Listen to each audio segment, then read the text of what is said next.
Olá, bem-vindos à segunda edição da Advocados Summit Porto. Na próxima meia hora vamos conversar com a professora doutora Maria Emília Teixeira da Universidade Portucalense com o tema Formação nas Universidades versus Formação da Ordem dos Advogados. Isto numa altura e num contexto em que, na passada semana, a Assembleia Geral dos Advogados aprovou as novas regras de acesso à profissão, ou seja, um mestrado ou doutoramento obrigatórios para exercer a profissão. Essa matéria ainda vai à discussão no Parlamento, mas porém vamos começar então por falar aqui com uma das que além de professora universitária é também advogada e portanto tem esta dupla faceta que pode dar a sua opinião ainda mais concreta. Olá, como está? Bem-vinda à segunda edição da Advocados Summit Porto. O bastonário prepara-se para exigir aos alunos, aos licenciados de Direito, o mestrado ou o doutoramento para o acesso ao estágio, para os que não são, os que são pós-Bolonha. Qual é a sua avaliação, ou qual é a avaliação que faz desta medida? Ora bem, antes de mais, olá Filipa, é um gosto para mim estar de novo aqui, junto com a Advocados e em especial com a Filipa Ambrósio, que muito considero. Obrigada pelo convite mais uma vez. Em relação à pergunta que me coloca, nós estamos a falar precisamente, eu trouxe aqui uma nota do projeto de alteração ao Estatuto da Ordem dos Advogados que foi aprovado em Assembleia Geral no dia 17, no passado dia 17, portanto na sexta-feira passada, em que, entre outras normas que passaram um pouquinho irrelevantes nesta discussão, está em causa o artigo 194 do Estatuto da Ordem dos Advogados, à linha A, em que diz, e passo só para frisar, que podem requerer a sua inscrição como advogados estagiários os titulares da licenciatura em Direito, isto era o que estava, ou melhor, é o que está atualmente, e o proposto agora é com o grau de mestre ou de doutor ou respectivo equivalente legal e bem assim com pós-graduação reconhecidas pela Ordem dos Advogados. E, enfim, continua depois e excepcionando aqueles que são de licenciatura pré-Bolonha. Eu, pessoalmente, em relação a toda e qualquer medida que seja para aumentar habilidades, competências, qualificações para o exercício de qualquer profissão, não é só para a advocacia, por norma sou sempre a favor. Todavia, eu olho para esta linha e eu não vejo em que medida é que obter um grau de mestrado ou doutoramento ou pós-graduação seja um fator que vá ajudar a aumentar essas competências, essas qualificações e essas habilidades para o exercício da advocacia. Parece-me que isso não passa por aí, até porque eu posso dar um pequeno exemplo. Se eu tirar um mestrado em Filosofia do Direito, eu não sei em que é que este mestrado em Filosofia do Direito, tendo o valor que tem, me ajudará a ser uma melhor advogada do que outro que não o tenha. E, portanto, acho que temos que ser frontais, diretos, honestos e assumir que isto é uma medida que, como disse e bem, ainda vai ter de ser aprovada na Assembleia da República, portanto, pode efetivamente esta medida não se concretizar, isto não passa de uma mera proposta da Assembleia, que foi aprovada em Assembleia Geral, mas pode não se implementar, portanto há também um grande alarmismo das pessoas, agora, a partir de agora não, porque a lei ainda não foi alterada, ainda não entrou em vigor, portanto é uma medida que pode não dar em absolutamente nada. Em todo o caso, dizer que em relação a esta medida temos que ser claros e diretos e frontais. Não é uma medida que vise, como o bastonário neste momento pretende preconizar, que vise aumentar as qualidades necessárias para exercer a advocacia. Não é por aí que passa esse aumento de qualidades. É claramente uma medida corporativista, uma medida para colocar um entrave ao acesso à profissão, é uma medida limitadora desse acesso, é uma medida que protege quem já está e dificulta quem quer aceder, é uma medida que é potenciadora de desigualdades, é uma medida que, se for implementada, vai tornar a advocacia, não digamos que é mais qualificada e que vai servir melhor o cidadão, porque eu já expliquei que não é por aí que passa, mas sim uma profissão para a elite. Ou seja... Porque a maior parte dos mestrados e dos doutoramentos são pagos. É paga. Mesmo nas universidades públicas. É mesmo nas universidades públicas, sim, não é? Apesar de ser mais barato, evidentemente, claro, que uma universidade privada, é paga. E depois, mais a mais, acresce que as pessoas... é um fator que retarda a entrada no mercado de trabalho. E, portanto, ou se tem uma sustentação financeira, familiar, que permita que a pessoa adquira este grau e consiga efetivamente aguentar mais estes 2 anos para depois ingressar na ordem, e aí fazer a formação, que sobre ela também eu gostaria de falar, Mas, efetivamente, a maior parte das pessoas não tem esse suporte financeiro e, portanto, só quem o terá é que depois, ou então quem não tem, mas quer muito e, portanto, vai ter um esforço extra. Mas, novamente, a medida não é uma medida para aumentar qualidades técnicas dos advogados. De qualquer forma, atualmente são 4 anos. A licenciatura são 4 anos. Só para esclarecer os nossos... E depois, portanto, agora as licenciaturas pós-Bolonha, não é? Implementadas a partir de 2007. São 4 anos? São 4 anos, portanto, reduziu-se de 5 anos para 4 anos. Ainda se tentou reduzir para mais, porque o desígnio de Bolonha era licenciaturas de 3 anos, mas é impossível. Como existe nos outros cursos, sim. É impossível para Direito, para Medicina, portanto, foi impossível adaptar os cursos para isso, portanto, reduziu-se ainda assim 1 ano. O desígnio de Bolonha era a entrada no mercado de trabalho mais cedo, e agora esta medida vem contornar esse desígnio e torná-lo mais tarde. Portanto, eu acho que isto tem que ser esclarecido de forma clara. É evidente que o bastonário também pretende igualar o acesso à profissão que acontece, por exemplo, noutros países, França, Alemanha, em que é exigido. Sim, porque os sistemas no resto dos países, na maior parte dos países da Europa, sim. E igualar aqui ao SES, ao Centro de Estudos Judiciários, num argumento de que se para ser juiz é preciso, o advogado não é menor e também é preciso. Bom, mas se formos honestos e admitirmos que é só por isso, agora não... Mas não acha que seja por isso? Não acho que era, não acho, eu acho literalmente que é para, enfim, fechar um pouco, condicionar um pouco o acesso. E depois há uma outra nota que eu gostaria aqui.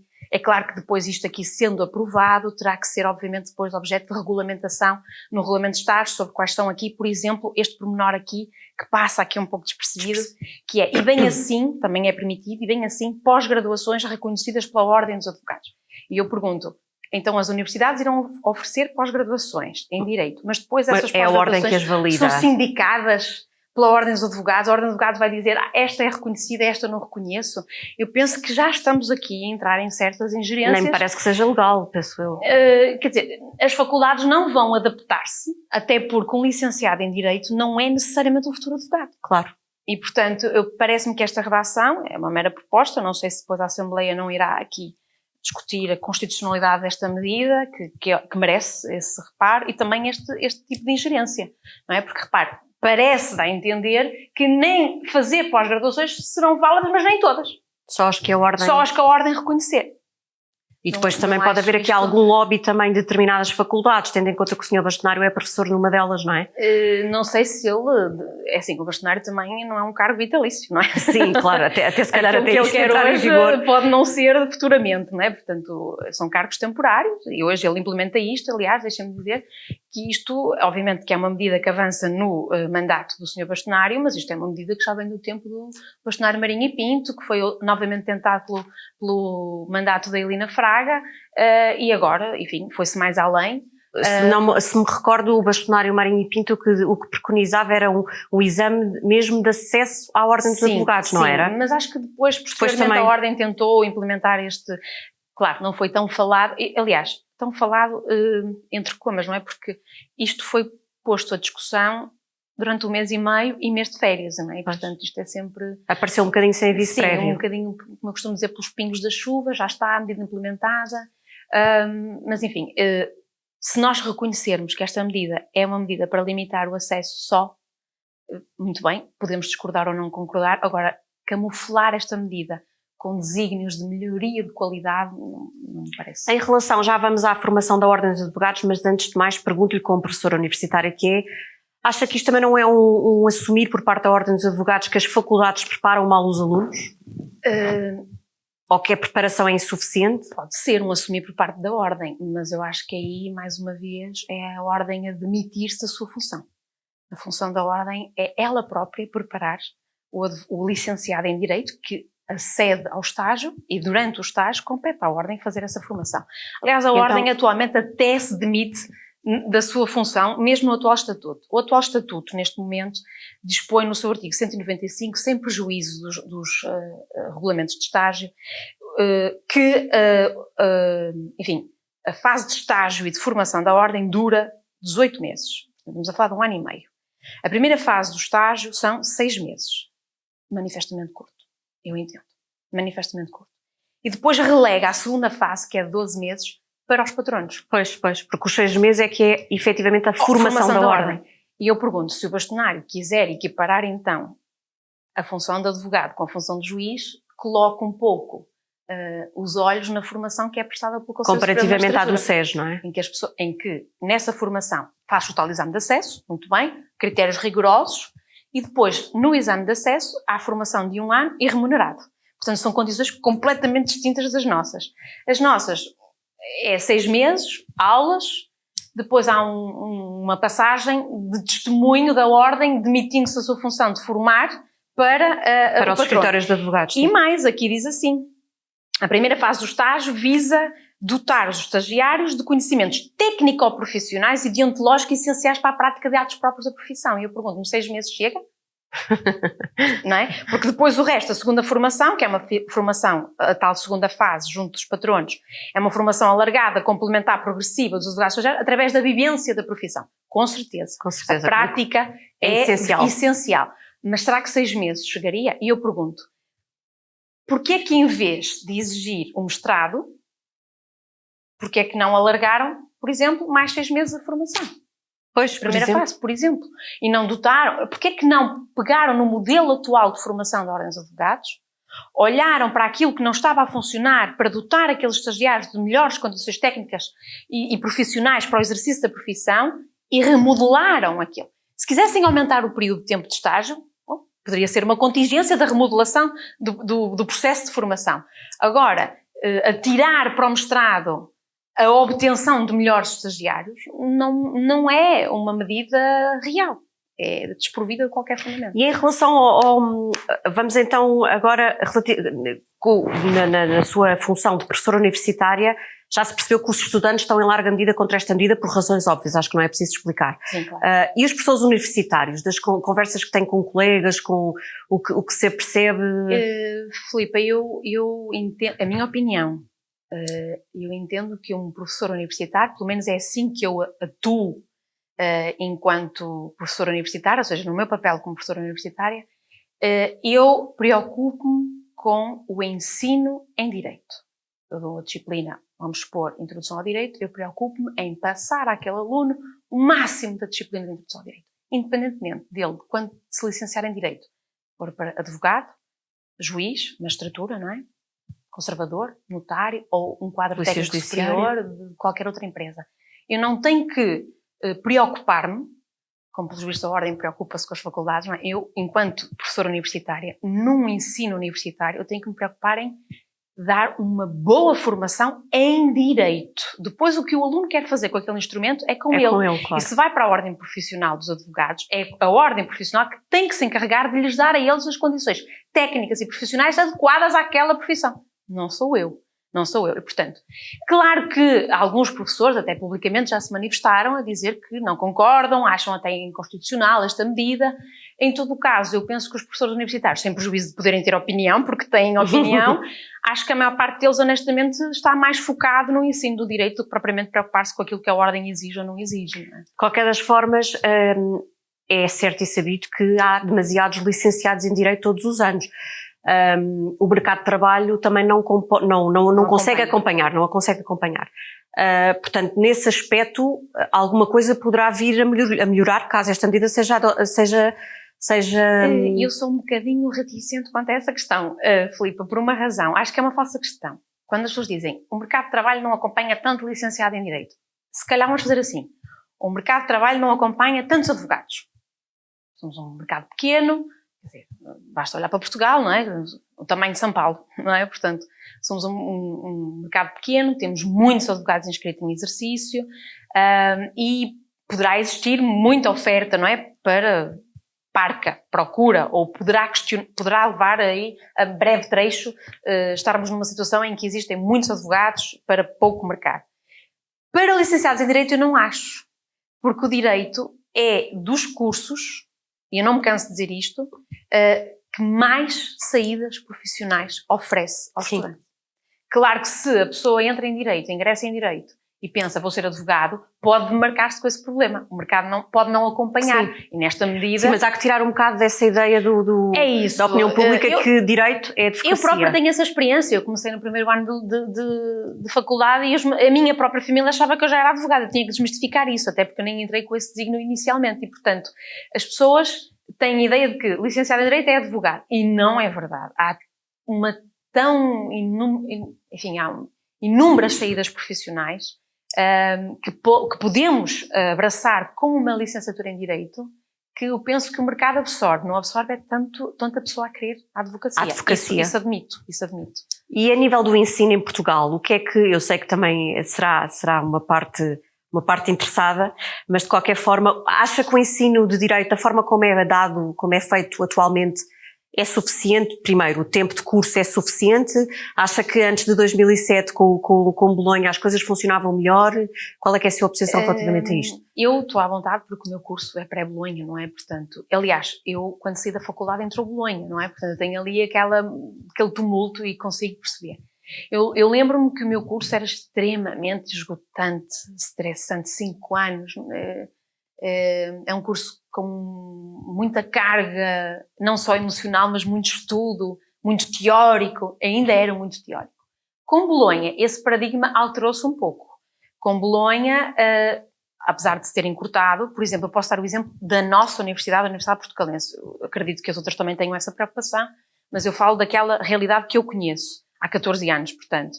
E a universidade teve o cuidado de não diminuir os conteúdos programáticos.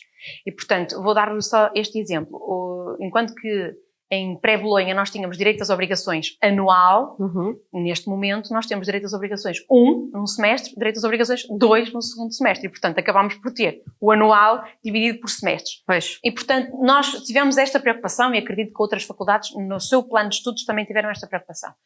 Num mundo ideal, 5 anos seria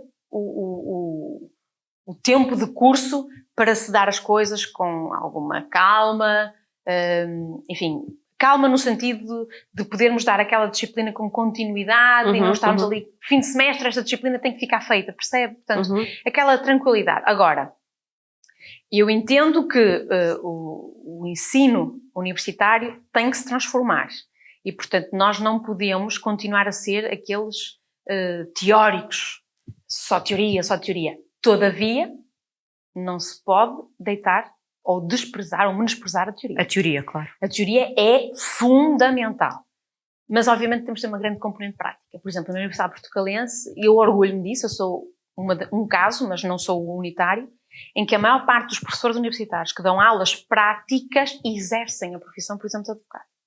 E, portanto, nós naturalmente carreamos para as nossas aulas práticas situações do dia-a-dia e treinamos isso com eles. Isso não acontece em outras universidades do país, claro. A minha realidade é esta, é que a maior parte dos professores na Universidade Portucalense, e isto é uma coisa que, claro que temos muitos em tempo integral que se dedicam apenas, mas a maior parte deles tem ali um contacto com a advocacia. E, portanto, trazem para as aulas isto. E isto é vital. Embora, mas há aqui um contrassenso. A agência, que avalia os cursos, não gosta de cursos práticos. Quando se tem uma grande componente prática, é uma crítica que se merece. Ok. Eu acho isto que tem que ser repensado. Tem que ser repensado porque a teoria é vital. Aliás, nós não conseguimos praticar sem a teoria. Mas depois, por exemplo, o que faz um bom advogado é prática. É o contacto com o dia-a-dia. E todos nós sabemos quando um estagiário sai. Eu, por exemplo, lá no escritório, lembra-se do que deu na licenciatura? Lembro, esquece. Esqueça, não é esquecer a teoria. As coisas não são tão lineares como estudar. É assim, se acontecer isto, há direito à indemnização. Há toda uma série de variáveis na realidade que muda o caso completamente. E se isto não é treinado nas aulas, se isto não é praticado, o advogado nunca pode, obviamente, ser bom. Então, se eu lhe perguntar o que é que distingue a Portucalense em relação a outras faculdades de Direito do país... Esse é um dos fatores. Esse é um dos fatores, mais prática. É muito mais prática, é uma faculdade que, de certa forma, se orgulha em ter uma componente prática muito forte, embora já tenha merecido as tais críticas, por ser uma componente prática, por ter uma componente demasiado prática, demasiado prática, não é? Podia ser mais teórica.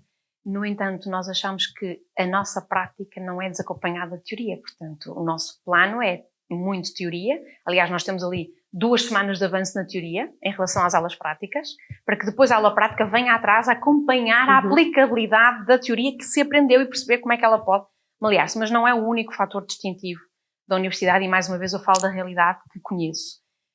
A Universidade Portucalense deve ser das poucas universidades no país que têm horários obrigatórias. E isto é fundamental. Os alunos não gostam, os alunos querem abolir as horários, 1001 tentativa que já fizeram. Coitados, eu os percebo. Já conseguiram mudar o regime, entretanto, enfim, dispensar com uma certa nota, mas, por exemplo, na Portucalense, com 13 nós admitimos que o aluno seja dispensado e a fazer, mas tem que ter uma média de 13 na escrita.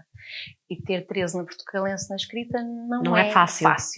E, portanto, não é fácil não porque nós não... Existem mais duas... Não porque nós não concedamos. Existem mais 2 universidades privadas, também têm exatamente esse acho regime. Que uma até existe horários para tudo, independentemente da nota. E isso é um fator fundamental. Sim, eu concordo. acho que qualquer universidade de direito que implemente o sistema de horários obrigatórios ajuda o aluno a ter poder de argumentação, autoconfiança, domínio da matéria. Porque nós sabemos... A gerir ansiedade. Quando nós vamos fazer um exame, fazem-nos uma pergunta, nós podemos responder até onde sabemos e mais não dizemos.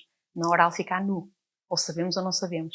E este poder de argumentação, este poder de saber dominar a matéria é um fator. E que, no fundo, é um pouco semelhante àquilo que o advogado depois faz em julgamento, não é? Eu muitas vezes digo, porque é que está nervoso numa prova oral? Eu brinco muitas das vezes com os alunos e digo, já imaginou em frente a um juiz dizer, Sr. Juiz, peço imensa desculpa, não vou fazer alegações porque estou muito nervoso. Mas olha que eu conheço muitos advogados que já me disseram que ficavam mais nervosos com as orais na faculdade do que em audiência de julgamento, portanto... Bom, acredito que no final do curso já achem que aquilo é suave. No último ano já não fazem orais com a mesma ansiedade que no primeiro.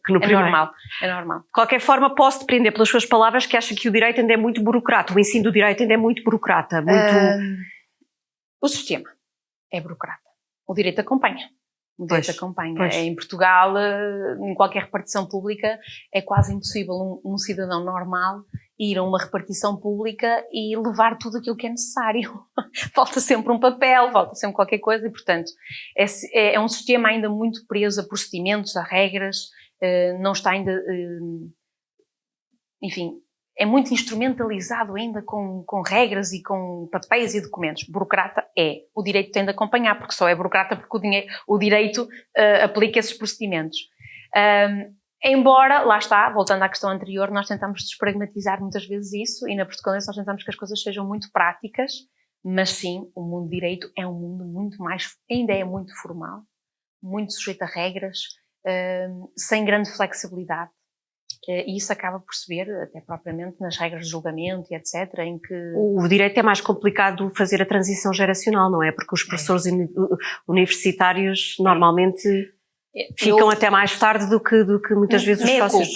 Meia culpa. Eu sou relativamente nova na minha idade, mas como fui habituada a um rigor, a uma formalidade, a pouca flexibilidade, ainda tenho alguma dificuldade em facilitar regras. Ou seja, em perdoar a quebra de certas regras. E, por exemplo, no ensino universitário, na Portucalense, nós somos muito... Quando o aluno vem-nos fazer alguma questão que está, por exemplo, no regulamento, nós dizemos, o senhor é um estudante de Direito, tem que consultar os regulamentos disponíveis e perceber. Ou seja, nós ainda somos muito também de doutriná-los que eles têm que perceber que não vai haver perdão lá fora com falhas. E, portanto, eles têm que estar preparados e têm que saber, e quando vão falar, eles têm que ler e trazer sugestões. E eu penso que muitas das vezes tem alguma rigidez por aquilo que me incutiram. E, portanto, eu acho que nesse aspecto há pouca flexibilidade. Mas também acho que a maior parte dos profissionais em direito hoje em dia são de uma faixa etária cada vez mais nova. Mais nova, claro. E, portanto, isto é uma questão geracional, é uma questão geracional e a pouco e pouco isto vai-se... De qualquer forma, se tivesse que definir ou que usar ou escolher 3 adjetivos para um estudante de Direito da Portucalense, licenciado em Direito da Portucalense, quais é que seriam os adjetivos que escolheria? Dos nossos licenciados, sem dúvida nenhuma, pessoas com poder de argumentação, do qual nós nos orgulhamos, pessoas muito perspicazes, eles são ensinados a ver o outro lado sempre, muito perspicazes, e eu vejo neles muita fibra, muita garra, e acho que isto é muito curioso. Eu sou professora no primeiro ano e no último ano, Eu lembro-me de alunos no primeiro ano, a sua postura, e lembro-me da postura deles no quarto ano. E há um certo orgulho da Portucalense nesta transformação que fazem na personalidade daquela pessoa. A nível pessoal não temos nada a apontar, nem interferimos, mas a nível profissional nós conseguimos incutir neles esta garra que é necessário para se estar neste mundo. Só uma última pergunta. Disse-me há pouco que estava há 14 anos na Portucalense. Sim. Qual é a diferença, além da parte do Bolonha, do processo de Bolonha, qual é que é a diferença que vê entre as regras, não é bem as regras, é os licenciados, a postura dos alunos, em relação a há 10 anos, por exemplo? Ora bem, Bolonha foi em 2007, portanto eu estava a sair da faculdade, não é? E depois ingressei logo a seguir na faculdade, salvo erro, 2008 ou 2009, já não sei. Portanto, é fazer as contas. Se não são 14 anos, é perto. Já nem gosto de fazer muitas contas. Mas o que eu sinto é que a maior parte dos alunos que ingressam na faculdade, vindos do superior, portanto, do secundário, aqueles alunos normais, 18 anos, é que cada ano que passa, vêm menos bem preparados. Pois. E a cada ano que passa, vêm mais imaturos. E, portanto, o nosso trabalho vai aumentando. Lá está, depois há aquela transformação, mas é mais difícil, porque eu penso também que, e eu estou muito receosa em relação a estes novos alunos que vão ingressar, por causa da pandemia e do confinamento, sim. Porque foi difícil para todos, acredito que o secundário tenha feito o melhor possível, como as universidades fizeram, mas eu estou um pouco receosa para perceber que tipo de alunos é que vamos receber, porque cada ano que passa eles vêm mais imaturos. Há 10 anos atrás não era preciso ensinar um aluno que, por exemplo, dentro da sala de aula não se usa boné. Hoje temos que o fazer. Pois. E isso depois tem um custo, não é? Portanto, ter que ensinar isto tudo de base. Eles depois no quarto ano já não são assim. É tal poder de transformação. Mas, efetivamente, eu acho que o problema é geracional. Portanto, tem vindo... De qualquer forma, o problema também não só geracional, mas também há de ser pela falta de qualidade curricular das escolas secundárias, não é? Não se quer pronunciar sobre isso. Palavras não disse, mas enfim, há de ser fruto de alguma coisa, não é? Porque eu entro com eles no primeiro ano e eu noto a diferença. Eu às vezes tenho perguntas, e no último ano não vou aqui reproduzir, mas perguntas que há 10 anos atrás eram perguntas lógicas, com raciocínio, e uma pessoa conseguia perceber. Este apanhou, e agora são perguntas do género: que palavra é que disse? Importa-se escrever que eu não percebi? Ou seja, palavras, deficiências de vocabulário, por exemplo. Imputabilidade é um conceito jurídico inicial, que é a introdução ao direito, podemos falar. Imputabilidade. Os alunos não sabem o que significa, nem sabem escrever. Pois. Quer dizer, os alunos, também estou a generalizar, e há o perigo das generalizações, mas estou a dizer que já tive perguntas destas, e isto é um bocadinho assustador. Não quer dizer que seja generalizado. Claro que há sempre exceções também. Claro, mas temos estas falhas que há 10 anos não havia. Há 10 anos nós falávamos e as pessoas não entendiam. Ainda lhe faço mais uma última pergunta. O ensino universitário durante a pandemia, portanto, durante o confinamento, foi um desafio para si, suponho? Foi, embora tenho que dizer aqui, que ninguém nos ouve, tenho que dizer aqui que a faculdade foi inexcedível. Ela, em mais ou menos 2 semanas, nem isso, vou dizer 2 semanas para dar de margem, conseguiu adaptar rapidamente os links para mandar aos alunos, para os professores, adaptou-se rapidamente ao ensino à distância. Foi assim uma coisa avassaladora. Claro que foi um desafio, principalmente para os alunos do primeiro ano, porque não tiveram o contexto e o acolhimento presencial e físico dos outros, e portanto para eles achavam que era ter aulas como no secundário. Não é? Ou seja, a professora está ali, mas nós ligamos a câmara e vamos tomar o pequeno almoço. Portanto, não se aperceberam do grau de responsabilidade que era. Mas nós, docentes, adaptámos muito bem. Eu já tive a oportunidade de dizer isto na entrevista do ano passado, que houve, de dizer que os docentes universitários foram inexcedíveis, a par da classe profissional de saúde, com as devidas adaptações, claro. Mas foi inexcedível. E eu não digo só na universidade. Claro, concordo. Tive depois contacto com outros professores do ensino secundário, ensino primário, e eles todos foram inexcedíveis. Portanto, eu acho que os docentes estão todos... Às vezes esquecem-se um bocadinho do papel dos professores no meio disto tudo, sim. Olha, foi um gosto, muito obrigada. Obrigada. Terminamos aqui esta entrevista na segunda edição da Advocados Summit Porto. Estivemos com a professora doutora Maria Emília Teixeira da Universidade Portucalense. Espero que tenham gostado.